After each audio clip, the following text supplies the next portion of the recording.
Hi, this is Kathy from Moving with Presence Yoga Therapy.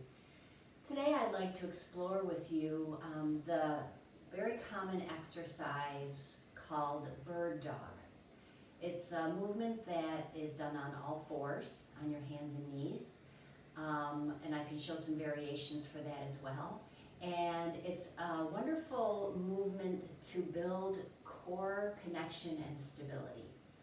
So how we do this is you start on your hands and knees, and I have a blanket under my knees just for extra comfort here. In general, you're having a plumb line from your hip down through your knees, so your hips are right over your knees here. Knees are hip distance apart, and your hands are under your shoulders in general. Now if you have sensitivity in the wrists or it's uncomfortable to be on your hands this way, what you can do is a couple of things. You can take yoga blocks or books that you have, hardcover books at home, and you can bring your hands up on top of the blocks. Sometimes that will alleviate a little bit of the pressure in the wrists. The other thing you can also do using the blocks or books is to bring your forearms down onto the blocks and having the arms about as wide as your shoulders. Again, this can be just an option as a way to practice variation and also as a modification for any kind of wrist issues that you might be having. So the other option is here that I'm going to offer today is to explore bird dog with a foam roller. Now if you don't have a foam roller, you don't need to have one. It's just kind of an option to help you build that connection. So starting on your hands and knees here, again, with your knees under your hips and your hands under your shoulders in general. And just take a moment, keeping your gaze softly down towards the floor. Just take a moment to find your breath. Letting your abdomen relax a little.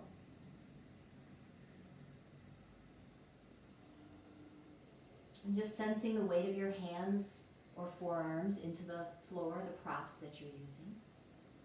And your knees against the earth.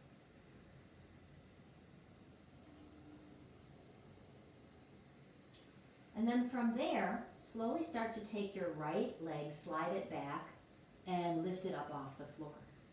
Now, noticing as you went into that motion there, did your body shift off to the left? So let's bring the right knee back to the ground again. Oftentimes what will happen is, in order to lift the right knee off the floor, we'll shift ourselves over to the left to bring the right leg back. So when we do that, we're kind of avoiding that work for this movement. The idea is that we don't want to have minimal shifting side to side through the pelvis or the torso as you're taking your leg away from the floor. Now, as you're here, you might also find that as you take one leg away from the floor, that it puts a lot of work and strain up into your neck and shoulders.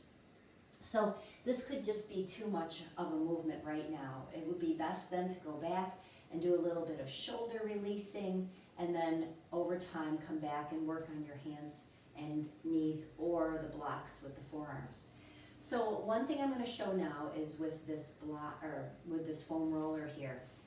This is sort of like a training wheel to help build that ability to not shift to one side when you take a knee off the floor. So what you do is you take the foam roller and you place it, I'm placing it right under the front of my right ankle here. So it's only under my right leg, not under the left leg. Coming back to this all fours position now.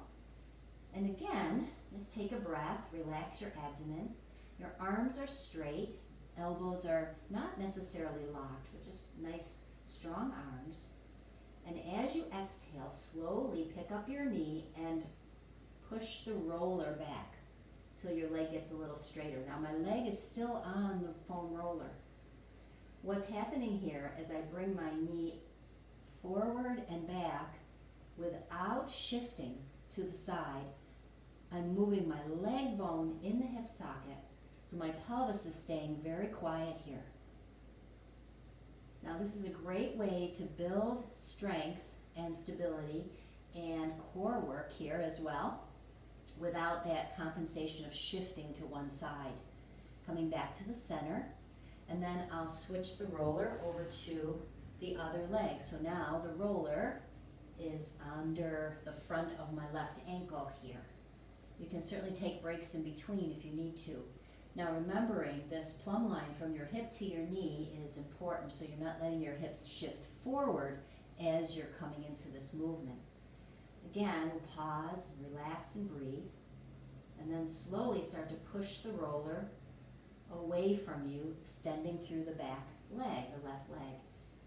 Play with bringing it forward and back. And there's whole time, there's no shifting of my pelvis or torso to one side to accommodate that lifting of the leg here. So you can definitely work with this, and I'm not pushing into the roller very hard with my left shin here. It's just guiding the leg across. So it adds some load slowly. And then go ahead and take a little break there. So that's with the roller, and just notice what you feel. Now, if you don't have a roller, no worries. What you can do is come back to the same all fours position, relaxing into your breath again, and instead just have an imaginary prop back there. Keep the right foot toes on the floor and start to slide the right foot back till the leg is a little straighter. And then perhaps you want to just try floating it off the floor 1 inch. All the while, the pelvis did not shift to the right or the left. Bringing the right knee back to the floor. And then I'll try the other side. So keeping the left top of the foot on the floor, sliding slowly back. I can begin to feel my core work a little bit more here. And then maybe I'll play with just floating the leg, the foot off the floor, staying very centered in my pelvis and torso, and then bringing the foot back down, knee back in line with my hips. So those are a couple of options to play with Bird Dog. Can really help build the stability, the core connection between your shoulders and your hips, and have fun with that. And let me know if you have any questions. Thank you.